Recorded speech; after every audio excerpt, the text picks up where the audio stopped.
মধুময় বৃন্দাবনে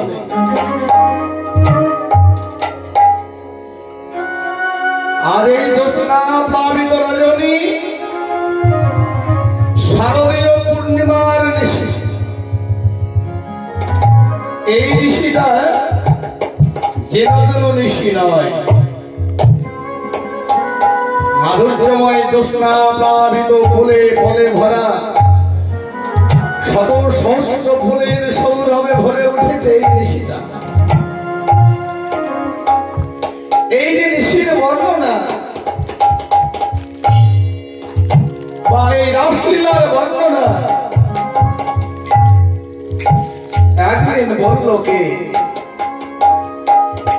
রাজা পরীক্ষিত মুনি মুনি মুনি মুনি মুনি শ্রেষ্ঠ সুখদেব গোস্বামী শুনল কে? রাজা পরীক্ষিত। দেখুন এই তত্ত্বটা জানতে হবে।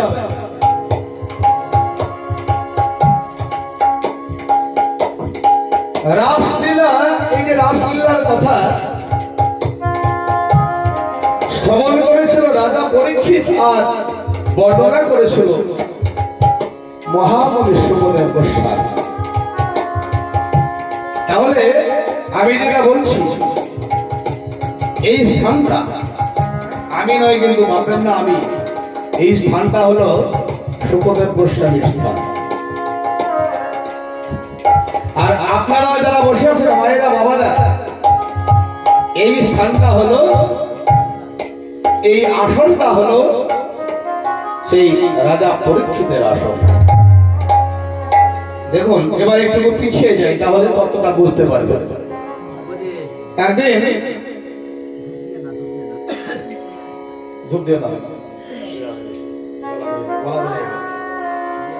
দেখুন একদিন দেবী পার্বতী ভোলানাথকে বলছে, হ্যাঁ গো স্বামী,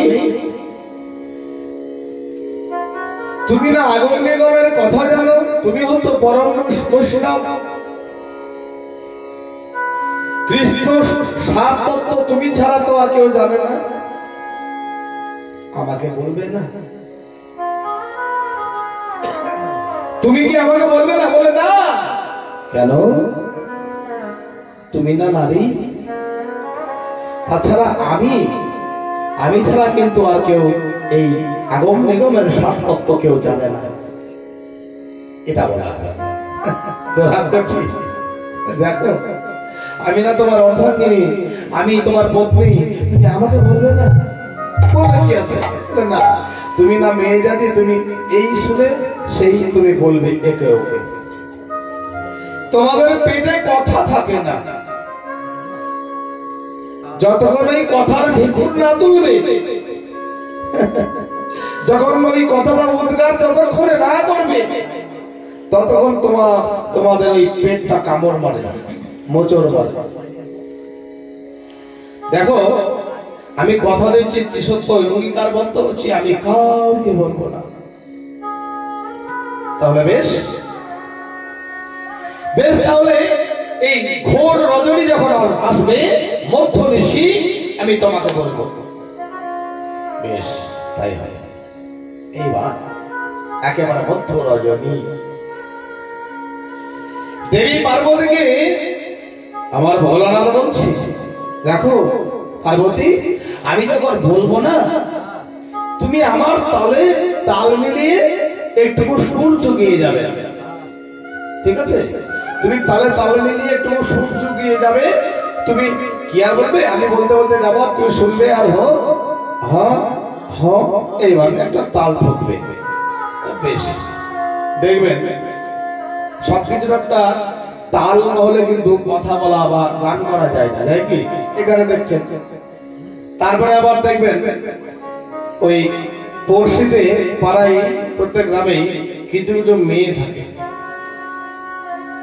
কিছু কিছু মেয়ে থাকে, এটাকে দেখেছি, বলতেও খুব খারাপ লাগে, আমার হাসিও লাগে। গ্রামে যেই বা মরুক, মোটামুটি পাড়ার ধারে কাছে যেই বা মরুক, মানে মারা যাক আর কি, দেখবেন সেই মেয়েটা যাবে, তাদের কেউ না হলেও যাবে, হলেও যাবে। আর যার নিকট আত্মীয় মারা গিয়েছে সে তো পাশারে মাথা ঠোকে, একেবারে মাথা ভেঙে যায়, হাও মাও করে কান্না করে। আর ওই যোগানদারি মেয়েগুলো কিছু কিছু আছে পাড়ায়, দেখবেন যাবে চোখে এক ফোঁটাও জল নাই, চোখে এক ফোঁটাও জল নাই, আর এর মুখ মানে ওর মুখ মানে তাকাবে, আর ও শুধু ওই কান্নার সুরের যোগান দিয়ে যাবে,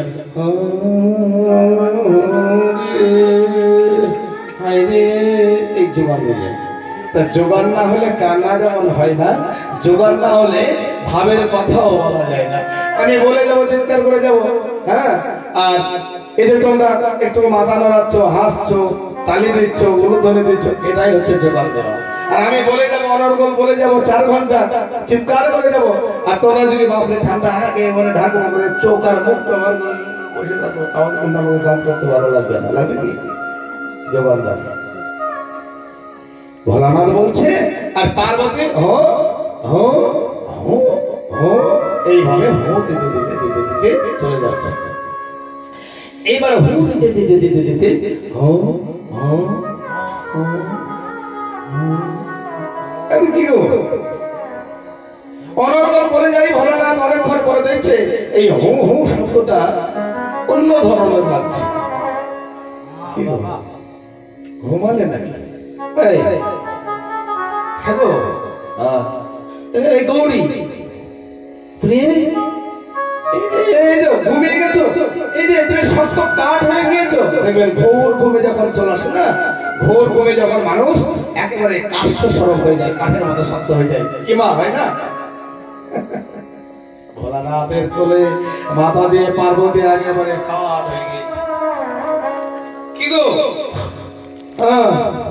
ঘুম চলে এসেছিল, ঘুম চলে এসেছিল, তুমি অনেকক্ষণ তো ঘুমিয়ে গিয়েছো, তুমি শক্ত কাঠ হয়ে গিয়েছো, তাহলে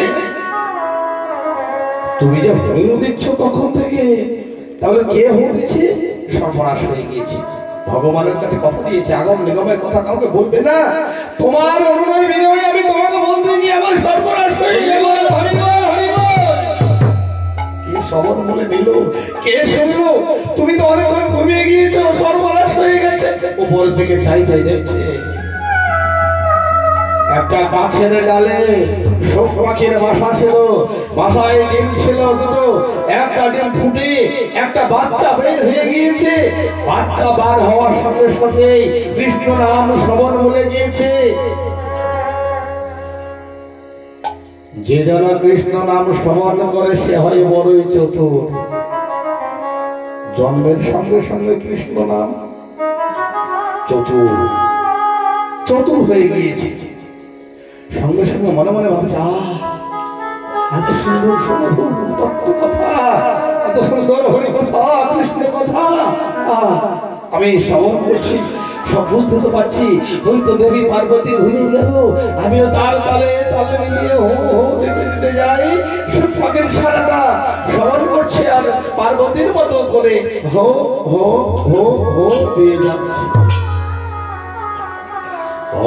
ভোলানাথ বলছে, রে ভণ্ড পাখি, তুই আমার সঙ্গে ছলনা করলি, তারা তোকে আমি প্রাণেই বাদ করে দেবো বলে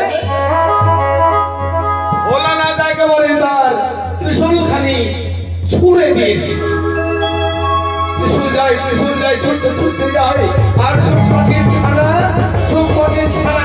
উঠতে উঠতে চলে যায় প্রাণ বাঁচাবার জন্য।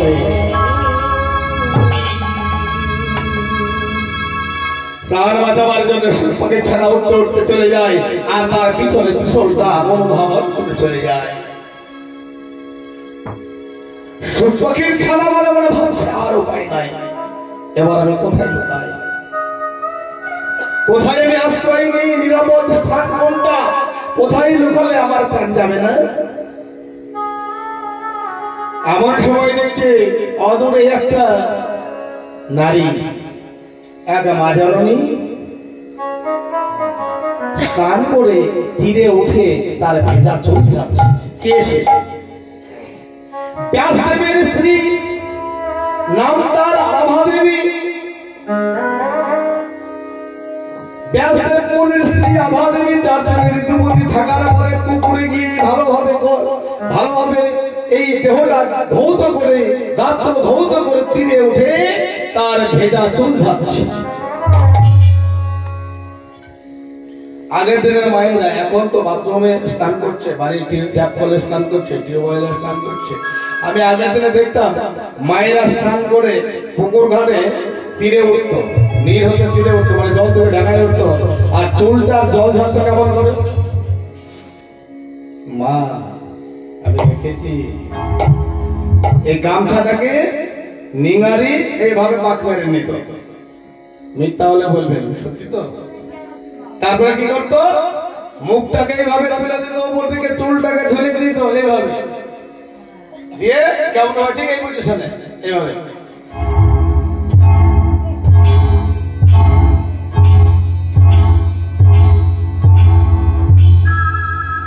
হতো তো, করতো তো। এখন চুলে আমাদের চুল কেটে চুল হয় না। ঠিক ঠিক ঠিক ঠিক, ছোট ছোট চুল, হ্যাঁ ছোট ছোট চুল, আর প্যান্ট শার্ট, জিন্স প্যান্ট, হ্যাঁ টপ শার্ট, ছোট চুল, পিছন থেকে তো দেখে বোঝাই যায় না। ছোট চুল আর বড় বড় নখ, হ্যাঁ মাগনক, মানে শাশুড়িকে ছিঁড়ে খাবে। হরি বল হরি বল। তো আভাদেবী ঠিক সেইভাবে চুল ঝাড়ছে, ভেজা চুল দেখবেন। আর মুখটা সবাই মুখটা উপর দিকে তোলেন, দেখেন মুখটা একটু হা হয়ে যাবে, মাথাটা উপর দিকে ঝুলে দিলে মুখটা হা হয়ে যাবে। কেন? এই যে লিগামেন্ট বা রগ যেটাকে বলি, এটা টান ধরে, স্বাভাবিক হবে। ওই মুখটা যখন হা করেছে, শোক পাখির ছানাটা মনে মনে ভাবছে ওই স্থানে যদি আমি আশ্রয় নিই তাহলে আর ওই ত্রিশূলটা আমাকে বধ করতে পারবে না। কেন? আমাকে বধ করতে হলে ওই নারীটাকে বধ করতে হবে। শোক পাখির ছানাটা উঠতে উঠতে গিয়ে আভাদেবীর বদনে প্রবেশ করে একেবারে উদরে খাই নিয়েছে। আর ঋতুবতী ছিল আভাদেবী, সঙ্গে সঙ্গে হয়ে গেল অন্তঃসত্ত্বা। একদিন যায়, দুদিন যায়, 10-15 দিন যায়, বছর যায়, এইভাবে 16 বছর হয়ে যায়। 16 বছর হয়ে গেল, কিন্তু শোক পাখি ছানাটা কিন্তু গর্ভপাত হচ্ছে না, ধরাই আসছে না। কেন? ভূমিষ্ঠ হলেই, মায়ের উদর হতে বার হলেই আমাকে সেই মহাদেবের ত্রিশূল বধ করে দেবে। তখন মনে মনে ভাবছে, তাই তো, তাই যদি আমি না হই, আমি যদি ভূমিষ্ঠ না হই, তাহলে এই নারী বধের ভাগী হয়ে যাব আমি, যে অপরাধ আর কোনোদিন ক্ষমা করবে না ভগবান। 16 বছর বয়সে ভূমিষ্ঠ হলো, নাম হলো শুকদেব গোস্বামী। ল্যাংটা উলঙ্গ, জন্মের সাথে সাথে তো ভালো, 16 বছর হোক না কেন তবু সে ভালো উলঙ্গ হয়ে ছুটতে ছুটতে যাচ্ছে। আর বদনে বলছে, কে শুনবে হরি কথা, কে শুনবে হরি কথা, কে শুনবে কৃষ্ণ কথা, কে শুনবে কৃষ্ণ কথা। যে জানে সে তো শোনাবার জন্য পাগল হবে, শুভদেব তাই শুনে চলছে। আর ওদিক থেকে আরো একজন আসছে, কে? রাজা পরীক্ষিত। এবারে সেও কিন্তু কৃষ্ণ কথা শোনার জন্য আসছে। কেন? একদিন রাজা পরীক্ষিত মৃগয়ায় গিয়েছে, মৃগয়ায় গিয়ে জল তৃষ্ণা পেয়েছে। তৃষ্ণা নিবারণের জন্য এখানে সেখানে ঘুরতে ঘুরতে একটা আশ্রম দেখতে পেল। সেই আশ্রমটা হলো শ্রমিক মুনির। শ্রমিক মুনির আশ্রমে গিয়ে বলছে, মুনিবর, আরে আমাকে একটু জল দাও না। কি হলো? আমাকে একটু জল দাও। আরে আরে মুনি, এই যে আমি তোমাকে বলছি গো, তুমি কি হলো শুনতে পাচ্ছ না? আমার কথা শুনতে পাচ্ছ না? আরে আমি কে জানো?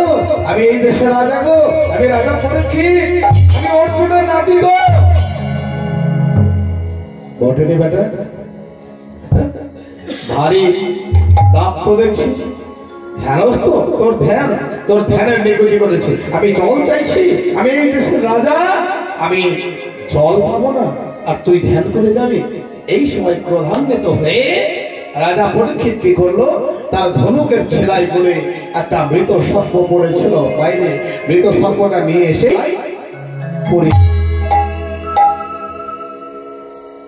ওদিকে শ্রমিক মুনির পুত্র সিংহমুনি ধ্যানস্থ অবস্থায় সে জানতে পারলো, আরে ভণ্ড বাবর রাজা পরীক্ষিত, তুই রাজা বলে অহংকারে বদ্ধ হয়ে, ঐশ্বর্যে বদ্ধ হয়ে ওই ধ্যানস্থ মুনির গলায় তুই আমার পিতার গলায় মৃত সর্প পরিয়ে দিলি। আমি তাকে অভিশাপ দিচ্ছি, তুই 7 দিনের মধ্যে তোর মুখের বিষে প্রাণ হারাবি।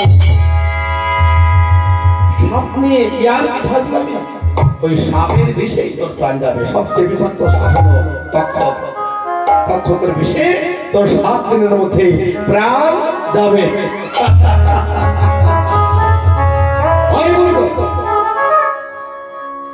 হাসছে রে, আরে হাসবো না, যে সংবাদ কেউ পায় না, মৃত্যুর সংবাদ কেউ পায় না, জন্ম মৃত্যু পেয়ে তিনি বিধাতা নিয়ে আর ওই মৃত্যু সংবাদ আমি আজ জেনে নিলাম 7 দিনের মধ্যে আমার প্রাণ যাবে, তাই আমি হাসছি, আরো হাসবো।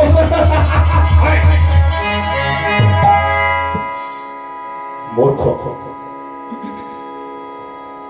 হাসতে হাসতে চলে গেল, যেতে যেতে আবার তাই তো আমি হাসছি, আমি কি পাগল? আমার তো প্রাণ চলে যাবে 7 দিনের মধ্যে, তাহলে এবারে কি হবে? মৃত্যু ভয় চলে এলো। যতই আনন্দ হোক 7 দিনের মধ্যে মৃত্যু সংবাদ পাক, এবার ভয় জাগলো, সবাইকে ডাকলো,